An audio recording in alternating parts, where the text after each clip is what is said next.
Kahinyo Trap Youth Council HYC kalakin tu ya ulat ka Meghalaya but Chief Rector ka Northeastern Hill University NEHU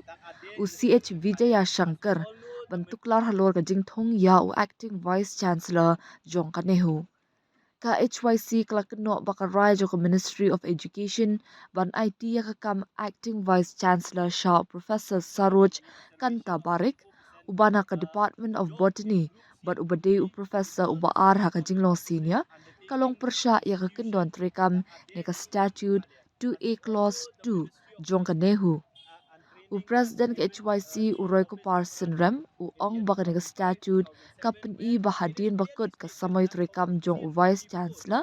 balada ompat thong ya u VC batmai kakam kadeban shimti da u Professor uba senior tam ha ka school ba.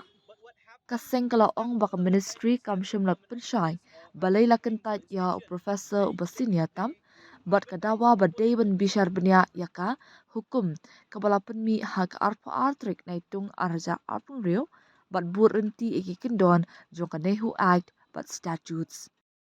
Ka HYC kalakin tu ya ulad ban ra ya kaman Shaka President of India bat ka Ministry of Education da ka bapen pau baka jingbut renti iki kendon an ban penne ya ka bor ikhtiar bat ka buram jong ka school ba.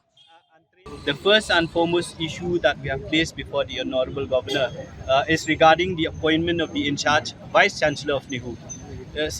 After the tenure of the Vice Chancellor of NEHU has ended on the 26th of this month, the Ministry of Education has given approval, with the approval of the Honorable President of India, has appointed the second senior most professor to take over as the in-charge VC. From what we know, as per our knowledge, as per the information that we have, is that whenever vacancy arise in NEHU